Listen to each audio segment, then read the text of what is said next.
आयुर्वेद के सिद्धांत, आयुर्वेद के रहस्य और विज्ञान को लेकर के विविध विषयों की चर्चा करते हुए आज हम आयुर्वेद दर्शन के कार्यक्रम के अंतर्गत चर्चा करने वाले हैं। शरीर में जो वेग हैं, उन वेगों को धारण करना चाहिए, नहीं करना चाहिए, या वो कौन से वेग हैं जिन वेगों को धारण नहीं करना चाहिए, या वो कौन से वेग हैं जिनको धारण करना चाहिए। तो आज हम अभी चर्चा करेंगे अधारणीय वेग के संदर्भ में, यानी जिन वेगों का धारण करने से, निरोध करने से हमको बचना चाहिए। ये बहुत गहरा ज्ञान है, इससे हम तरह के रोगों से ग्रसित हो सकते हैं। यानी जो धारण करने वाले वेग हैं, उनको यदि हम धारण नहीं करते हैं तो हम कष्ट को प्राप्त करेंगे, और जो अधारणीय वेग हैं उनको धारण करते हैं तो भी हम रोगों से ग्रस्त हो जाएंगे। तो इसको जानना अत्यंत आवश्यक है। तो आइए आयुर्वेद के हिसाब से मैं थोड़ा सा आपको बताने का प्रयास करूंगा।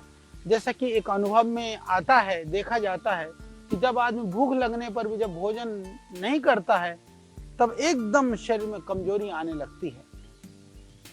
प्यास लगने पर जब आदमी पानी नहीं पीता है तो शरीर एकदम बेजान सा होने लगता है, बेचैनी होने लगती है, चक्कर भी आ जाता है, कभी कभी प्यास के कारण से मूर्छा भी आ सकती है। तो इसी प्रकार से मूत्र का वेग, जब मूत्र यदि त्याग समय पर ना किया जाए, मूत्र का वेग लग रहा हो तो पेड़ों में पहले तो भारीपन होना शुरू होगा, फिर बेचैनी शुरू होगी, फिर बाद में दर्द भी होने लगेगा।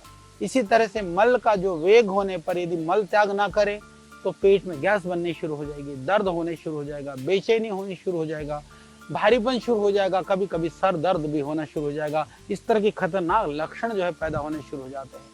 इन सबसे यह स्पष्ट हो जाता है कि शरीर में कोई भी वेग होने पर उसका समय पर निस्तारण अवश्य किया जाना चाहिए, विलंब नहीं करना चाहिए। ध्यान रखना, ये बहुत जरूरी है इसको समझना, जानना, क्योंकि कई बार हम सोचते हैं कोई बात नहीं, अभी मल त्याग नहीं किया, मूत्र का विसर्जन नहीं किया। नहीं, ऐसा यदि आप बार बार करेंगे तो आप रोगों से निश्चित रूप से ग्रसित हो जाएंगे। भूख, प्यास लगना, मल मूत्र के त्याग के लिए वेग का होना, इसी प्रकार की जो अन्य इच्छाएं हैं शरीर में स्वाभाविक रूप से उत्पन्न होती रहती हैं।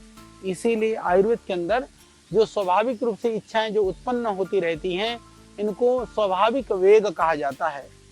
और ये जो स्वाभाविक वेग है, जो दुनिया के अंदर सिर्फ मनुष्य नहीं, इस धरती में, इस प्राणी चर अचर जगत में जितने भी जो चेतन प्राणी हैं, उनके अंदर ये स्वाभाविक की इच्छा है, ये स्वाभाविक रूप से पाया जाता है।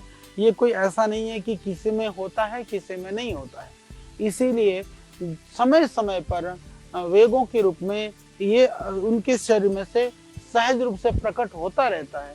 यानी हम ये कह सकते हैं जो समय समय पर अलग अलग प्राणियों में वेगों के रूप में अपने आप में जो प्रकट होती रहते हैं, उसको हम अधारणीय वेग कहते हैं। यानी कि जो अधारणीय वेग हैं, इनकी समय पर निवृत्ति करना बहुत आवश्यक है। यदि हमने समय पर निवृत्ति नहीं करी, ऐसा यदि नहीं किया, ऐसा जिसको वेग हो रहा है वो वेग वाला जो है ऐसा उसने नहीं किया, तो क्या होगा, निश्चित रूप से वो बहुत सारे रोगों से ग्रसित हो जाएगा। तो इसमें कौन कौन से वेग हैं या उनसे कितने तरह की बीमारियां हो सकती हैं, इसके लिए आयुर्वेद में बहुत ही प्रामाणिकता के साथ में विशद चर्चा की गई है। उस चर्चा में से जो हमारे लिए बहुत जरूरी है और संक्षिप्त या प्रामाणिक रूप से कुछ वेगों के विषय में मैं आपको बताने का प्रयास करूंगा। प्रमुख रूप से आयुर्वेद में 13 वेग माने गए हैं, जो इस तरह से हैं, आप गिन सकते हैं। पहला वेग माना गया है उसमें से मूत्र वेग, दूसरा वेग है मल वेग, तीसरा वेग है शुक्र या वीर्य का वेग, चौथा वेग है अधोवात या अपान वायु का वेग है, पांचवा वेग है वमन या उल्टी होने का जो वेग होता है वो, छठा है छींक का वेग, सातवां है जिसको हम डकार का वेग कह सकते हैं। डकार के बाद फिर आती है जम्हाई, जम्हाई का वेग आठवां, फिर जम्हाई, डकार, फिर भूख, भूख का वेग नौवां माना गया है। भूख के बाद फिर हम कहते हैं ना भूख प्यास, 10वां वेग है प्यास का वेग। फिर कभी कभी हम रोते हैं या शोक में दुख में होते हैं तो उस समय पर जो आंसुओं का जो वेग है उसको 11वां माना गया है। आंसुओं के बाद में फिर एक और वेग है, वह है निद्रा का वेग, कि नींद तेज आ रही हो तो उसको भी नहीं रोकना है। और ये तीव्र श्वास का वेग, तो ये श्वास का वेग है, निद्रा का वेग है, भूख का वेग है, प्यास का वेग है, मल मूत्र आदि का, जमाई का, छींकों का, ये सारे जो है ये वेग हैं।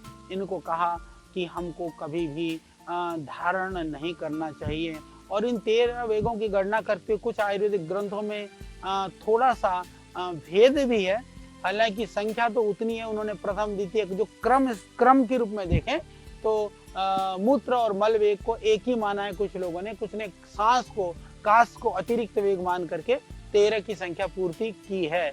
यानी कि आयुर्वेद के हिसाब से संख्या उतनी ही है, क्रम में थोड़ा सा फर्क है। इन वेगों में जैसे बहुत ज्यादा आदमी ने परिश्रम किया तो श्वास उच्छ्वास एकदम श्वास बढ़ना शुरू हो जाता, कई बार एकदम दौड़ करके आ रहे हैं, श्वास एकदम जल्दी से हम श्वास ले रहे हैं, छोड़ रहे हैं, उस समय पर जबरदस्ती अपने आप को रोकने का प्रयास नहीं करना चाहिए। जितना श्वास प्रश्वास हो रहा है उसको होने देना चाहिए, क्योंकि उसका संबंध श्वास नलिका से है। जबरदस्ती उसको रोकने का प्रयास करेंगे तो उसी तरह से नुकसान हो सकता है। जैसे खांसी आ रही है, कई बार आदमी जबरदस्ती उसको रोकने का प्रयास करता है, तो खांसी को भी रोकना नहीं चाहिए। खांसी आए नहीं ये उपाय करना अलग बात है। इन सब दोषों के विषय में, वेगों के विषय में हम इतना ही कह सकते हैं कि ये वेग आए नहीं या वेग ना हो। कुछ वेग ऐसे वो होंगे ही होंगे, अब मान लीजिए, पर कुछ वेगों को हम न हो यह भी प्रयास कर सकते हैं। यदि वेग हो जाए तो रोकना नहीं है। जैसे अब मान लीजिए कि खांसी है, खांसी का वेग न हो ये उपाय किया जा सकता है। वीर्य का वेग है, वीर्य का वेग न हो ये उपाय किया जा सकता है, पर मल का वेग न हो इसका उपाय नहीं किया जा सकता। हाँ, बार बार दस्त न लगे इसका उपाय किया जा सकता है। तो इसके लिए कैसी व्यवस्था हमको करनी चाहिए, किस लिमिट तक करना चाहिए, उसको हम समझाने का प्रयास करेंगे। और कई बार ऐसा होता है कि कुछ वेगों को हम लोकाचार के नाम से, लोक व्यवहार के नाम से हम कहते हैं ये सभ्यता नहीं है, शिष्टाचार नहीं है, इसके नाम से वो जबरदस्ती जो है हम उस वेगों को रोकते रहते हैं। कई बार ऐसी स्थिति आती है, आपात स्थिति आती है, बहुत ही ज्यादा इमरजेंसी ना हो तो भी रोकने के लिए निषेध है। इसके अतिरिक्त भरसक प्रयास करिए कि आपको इन वेगों को ना धारण करना पड़े, ना रोकना पड़े। इनमें से विशेष कर करके जैसे हम लोग कभी जर्नी पर होते हैं या फिर कभी कोई शुभ कार्य में लग रहे होते हैं, उस समय पर जैसे हमको लगता है कि छींक आ जाएगी तो अशुभ हो जाएगा। अशुभ नहीं है, ये शुभ का भी लक्षण नहीं है, अशुभ का भी लक्षण नहीं है। ये आयुर्वेद के हिसाब से बहुत स्पष्ट हो जाता है कि आयुर्वेद में अधारणीय वेग में यदि छींक को माना गया है तो इसका मतलब छींक शुभ और अशुभ का प्रतीक नहीं है, ये स्पष्ट हो जाता है। तो कई बार लोग इसको ज्योतिषी से, कई बार बाकी क्रियाओं से, कई बार हमारी परंपराओं से, कई बार धर्म से, कई बार हमारी मान्यताओं से जोड़ते हैं। क्षमा करिएगा, ये गलत है। क्योंकि यदि ऐसा गलत ना होता तो आयुर्वेद ये ना कहता कि जो छींक है वो अधारणीय वेग है, यानी कि छींक रोकने से आपको कोई फायदा होने वाला है नहीं। छींक आ भी जाए तो कुछ सत्यानाश होने वाला है नहीं। परंतु जैसे कई बार लोगों को बुरा ना लगे या हम जहाँ बैठे हैं वहां पर हम असभ्य और ऐसा ना लगे कि हमारे अंदर व्यवहारिकता नहीं है, इसके लिए जरूर थोड़ा सा जैसे ध्यान रखने की जरूरत है। परंतु जैसे कई बार सब आदमी बैठा होता है तो अपान वायु वगैरह को, वेग को बहुत रोकता रहता है। और विशेष करके हमारी जो माताएं बहनें होती हैं, कई बार ऐसे स्थल पर होती है, पुरुष तो कहीं जा रहा है उसको मूत्र विसर्जन करना वो आराम से कर लेता है, माताओं बहनों को परेशानी होती है, कहीं दूर जा रहे हैं, तो यानी कि माताओं बहनों में थोड़ी सी लज्जा तत्व ज्यादा होने की वजह से इस तरह के वेगों को वो ज्यादा धारण कर लेती हैं, ज्यादा दबा करके रहती हैं।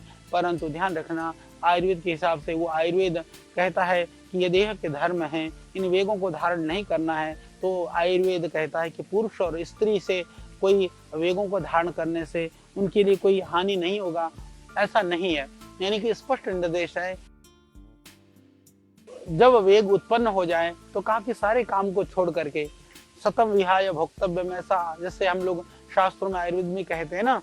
और तो ये क्या कि सारे काम को छोड़ करके, भूख लगे, मलमूत्र का विसर्जन का जोर लगे, तो हमको सबसे पहले उससे निवृत्त होना बहुत जरूरी है। क्योंकि आप जानते हैं कि जैसे जो अपान वायु है या मलमूत्र आदि जो वेग हैं, उनको रोकने से कहा कि क्या बीमारी होती है, यानी कि जो अपानगत, जो अधोगत जितने भी जो वेग हैं यदि हम उनको रोकते हैं, तो उसके लिए कहा कि उदावर्त जो है ना, उदावर्त एक जो वात रोग है, जो वायु ऊपर की तरफ और घुमाव की तरफ जो घूमता रहता है, गुल्म आदि या पेट में जो ऐंठन आदि जो पैदा करता है, उस रोग की जो भयानक जो इस तरह की बीमारी होने की संभावना रहती है। तो इन सब वेगों को रोकने से विशेष रूप से अलग अलग तरह की जिन रोगों की उत्पत्ति के लिए शास्त्रों में लिखा है, आयुर्वेद में वर्णन किया है, उनको हम बताने का प्रयास करते हैं कि किन वेगों को रोकने से क्या क्या बीमारियां हो सकती हैं। जैसे कहा कि जो खांसी के जो वेग का जो अवरोध करता है, यानी कि काश या खांसी, जब उसका वेग उठने पर जब रोगी जबरदस्ती इसको रोकने का प्रयास करता है, तो कहा इससे खांसी को रोकने से खांसी ठीक नहीं होती है। खांसी को जबरदस्ती रोकोगे तो खांसी बढ़ती है, तो खांसी बढ़ेगी तो लंबे समय तक बीमार रहोगे। यानी खांसी की बीमारी पहले से परेशान कर रही है और आप जबरदस्ती अपने को रोकने का प्रयास कर रहे हो, जबरदस्ती रोकोगे तो फिर और बढ़ेगा। इसके साथ साथ में कहा कि जैसे श्वास फूलना शुरू हो जाएगा, फिर ज्यादा खांसी लगने से जैसे रोकते हैं तो उससे कहते हैं कि पूरा हमारा जो डाइजेशन सिस्टम है, हार्ट में भी प्रॉब्लम हो सकता है। इससे कहा कि इससे जो है हिचकी वगैरह हो सकती है, यहाँ तक कहा कि क्षय रोग भी हो सकता है। तो इसीलिए इन वेगों को रोकने के लिए बिल्कुल आयुर्वेद के अंदर निषेध किया गया है। और वेग रोधी के जो असाध्य जो लक्षण है, कि यदि मान लीजिए कि आयुर्वेद के अनुसार ऊपर जो लिखित, जैसे कि मैंने जो अभी जो वर्णन किया, ऊपर उल्लेखित जो मैंने किया है, उन वेगों को यदि आप रोकते हैं तो उसके परिणाम स्वरूप यदि व्यक्ति को कई बार जो है लक्षण बार बार प्रकट हो और ठीक न हो, तो कहते हैं कि इसकी चिकित्सा बहुत जटिल हो जाता है। यानी कि इसको ऐसी रोगों को हम कई बार वेगों को धारण कर करके रोगों को जटिल बना देते हैं, रोगों को ठीक होना मुश्किल बना देते हैं। यानी कि वेगों को धारण करने के बाद जो बीमारियां हो जाती हैं, तो उन बीमारियों को ठीक करना कई बार मुश्किल हो जाता है। और ये तो बात हुई, मैंने बताया आपको काश और श्वास के विषय में। इसी तरह से बाकी रोगों के विषय में भी हम चर्चा करते हैं, जैसे प्यास और शूल से पीड़ित होना। यानी कि इससे व्यक्ति जो है अनेक जो लक्षणों में से प्यास शूल से पीड़ित हो जाता है। जब व्यक्ति इस तरह के वेगों को रोकता है, तो कई बार विविध तरह की चिकित्सा करने पर भी वो बीमारियां दूर नहीं हो पाती हैं। और कई बार ऐसे लक्षण दिखाई देते हैं कि अधिक प्यास लगना, फिर दर्द होना, ज़्यादा रोगी जैसे कमज़ोर हो जाना, और फिर कई बार उल्टी वगैरह होते रहना। तो ये सारे जो है जो हमने शरीर में जो आधारणीय वेग हैं, उनको रोकने से इस तरह की बीमारियां होती हैं। और कहा कि मलमूत्र आदि वेगों को उत्पन्न न होने पर भी यदि हठात निकालने के लिए जोर लगाया जाए तो भी वही रोग उत्पन्न हो जाते हैं। यानी कि जब वेग पैदा हो तो यदि हम ना निकालें तो बोले तो इस तरह की बीमारियां होती हैं। इसके बाद यदि जबरदस्ती प्रयास करें, जैसे किसी की आदत होती है, खांसी नहीं हो रही है, जबरदस्ती छींकने का प्रयास कर रहा है, पेशाब नहीं लग रहा पर जबरदस्ती मूतने के लिए जा रहा है, लैट्रिन नहीं हो रही है, जबरदस्ती लैट्रिन के लिए निकल रहा। इतना ही नहीं, शुक्र आदि वेग में तो आदमी जितने भी जो कामुकता में वासनाओं में रहता है, जबरदस्ती जो है विभिन्न तरह के कामुक चीजों में संलग्न हो जाता है। तो यानी कि जितने भी जो वेग हैं, यदि हठात यदि उसको उन वेगों के लिए जोर करता है, छींक नहीं आ रही, जबरदस्ती छींक लाने का प्रयास कर रहा है, तो भी कहा कि उसी तरह के रोग उत्पन्न हो सकते हैं। तो उसमें विशेष कर करके बहुत तरह के जो वात रोग हैं वो प्रकोपित हो जाते हैं। और इसके लिए क्या करें, तो इसके लिए आयुर्वेद ग्रंथ में कहा कि हम ऐसे अनुलोमक जो अन्न हैं, खाद्य पदार्थ हैं, पेय पदार्थ हैं, औषधियों का सेवन करना चाहिए। परंतु जब इन स्वाभाविक इच्छाओं को, वेगों को दबाया जाता है या समय पर इनकी निवृत्ति नहीं की जाती हो, तो उससे ही वेग रोध कहते हैं। तो अब वेग रोध के विषय में आपने जाना है कि वेग रोध क्या है, कितने तरह के होते हैं, यदि हम उनको वेग रोध को करते हैं तो किस तरह की हानि हो सकती है। तो थोड़ा सा उसका उल्लेख अभी हम समझ लेते हैं। जैसे हमने चर्चा की थी कि मूत्र मल आदि का जो वेग अवरोध है, तो मूत्र का जो वेग का अवरोध है, मूत्र के अवरोध अर्थात मूत्र त्याग की जो आवश्यकता तो हो रही है, फिर भी हम मूत्र त्याग न करने से उससे क्या होता है, सबको पता है, जो मूत्राशय है, जो यूरिनरी ब्लैडर है, या जो पेट का जो निचली भाग है, जो लोअर एब्डोमेन है, मूत्र मार्ग है, गुर्दा है, जो मूत्र वह जितने भी स्रोत हैं उनमें दर्द होगा, उससे फिर पेट में अफारा होने लगेगा। कई बार बाद में मूत्र त्याग में परेशानी होनी शुरू हो जाएगी, बार बार पेशाब करना पड़ेगा, थोड़ा थोड़ा पेशाब होगा। कई बार बाद में जाकर के इस कारण से प्रोस्टेट होने की भी संभावना रहती है। जवानी में मुंह पेशाब को रोकोगे, बुढ़ापे में जाकर के भगवान फिर वो पेशाब निकलने से अवरुद्ध कर देगा। यानी मूत्रकृच्छ जैसी जो बीमारियां हैं या प्रोस्टेट इनलार्जमेंट जैसी बीमारियां हैं वो होने की पूरी संभावना रहती है। और जो पेशाब को रोकते हैं उनको सर दर्द हो जाता है, शरीर में भारीपन आ जाता है, शरीर के अंदर अकड़ाहट होती है, शरीर के अंदर एक तरह से बेचैनी होती है। तो इस तरह की जटिलताएं शरीर में उत्पन्न होने लगती हैं, अंग अंग टूटने की सी पीड़ा होने लगती है। और कई बार जो पेशाब को रोकते हैं पथरी होने की भी संभावना पूरी रहती है। और इसके अलावा जो यूरिनरी ब्लैडर है उसकी कमजोरी हो जाती है। फिर पहले तो आप पेशाब को जबरदस्ती होल्ड करोगे, बाद में ऐसा हो जाएगा कि पेशाब को होल्ड करने की क्षमता भी कमजोर हो जाती है पेशाब को रोकने की वजह से। और यहाँ तक भी आपके अंदर स्वेलिंग भी आ सकती है और इन्फेक्शन भी बढ़ता है, क्योंकि यूरिन के द्वारा हम जो टॉक्सिक लिक्विड मटेरियल है उनको हम बाहर निकालते हैं। यदि पेशाब को आप रोकते हैं तो इसकी वजह से आपको जो है इन्फेक्शन होने की भी पूरी संभावना रहती है। तो इसके लिए हम क्या करें, थोड़ा सा पेट में थोड़ा मालिश करें, तब स्नान करें, नाक में थोड़ा घी डालें और अलग अलग तरह के जो एनिमा आदि हैं उनका जो बस्ती है उनका जो पालन करें और इस तरह से इसका उपचार किया जा सकता है। और यदि मूत्रलगत यदि संबंधी बीमार और विकार हो गए हों तो मूत्रल औषधियाँ देनी चाहिए। और जैसे हमने कहा कि पेड़ों पर पट्टी बांधने से भी यदि पेड़ों में दर्द है, स्वेलिंग है, पेशाब कम हो रहा हो तो ये बहुत ही बेहतरीन सहयोग करता है। और आयुर्वेद के अनुसार यदि हम बात करें तो अवपीड़क घृत आदि के लिए आयुर्वेद में विधान किया गया है। और भोजन से पहले और भोजन के पाचन के बाद यानी थोड़ी ज्यादा मात्रा में घी लेना, उसको अवपीड़क घृत कहा जाता है। तो इस तरह से जो मूत्र की जैसे समस्या है उसको दूर कर सकते हैं। हमने पहले भी कहा गोखरू मूत्र रोगों के लिए अद्भुत है, उसका काढ़ा बना करके आप पी सकते हैं। आप ठंडे शरबत आदि, खस आदि, चंदन आदि इन पदार्थों का जो सेवन कर सकते हैं। तब स्नान भी बहुत बेहतरीन है। आप सुबह 10-20 मिनट आप टब में बैठ जाते हैं तो जो मूत्र संबंधी जो विकार हैं, परेशानियां हैं वो दूर हो सकती है। अब हम बात करेंगे मल के अवरोध के संदर्भ में। जो मल का वेग रोध जो होता है वो मल जब वेग होने पर भी जब हम रोकते हैं, मल त्याग नहीं करते हैं तो भी क्या होगा, बहुत पेट में शूल होएगा, पेट में दर्द होने लगेगा और सर दर्द भी हो जाएगा। और कभी कभी गैस को पास करने में भी रुकावट होगी, गैस रुक जाएगा। यदि कभी थोड़ा गैस भी पास करेंगे तो भयानक बदबू होगी और ये जंघाएं हैं और या हमारे मांसपेशियां हैं उनमें ऐंठन होएगा, पेट में अफारा होना शुरू हो जाएगा। और यहाँ तक भी कहा कि यदि मान लीजिए आप मल को रोकते हैं तो नजला, जुकाम, यदि प्रतिशय जैसी बीमारियां भी हो जाएंगी, ऐसा आयुर्वेद में ऋषियों ने ग्रंथों में वर्णन किया है। कभी कभी डकार लेते समय भी लोग के जैसे जुगाली करते हैं ना गाय भैंस, हमने ऐसे देखा आदमी को, कुछ लोग तो जुगाली करते हैं, मैंने ऐसे लोगों को भी देखा। यानी बार बार जो अन्न है वो मुंह में आता रहता है। ये बहुत खतरनाक स्थिति है। तो इस स्थिति से बचना है तो हमको मल का जो अवरोध है उसको रोकना नहीं है और कतई उसको रोकना नहीं होगा। इसके लिए ये सारी शिकायतों से यदि आप बचना चाहते हैं तो इसके लिए करना पड़ेगा आपको थोड़ी सी पेट की सिकाई करिए, हल्का सा हल्के हाथों से नाभि के आसपास में मालिश भी कर सकते हैं। ध्यान रहे पेट की मालिश जो है वो सावधानी पूर्वक करनी चाहिए।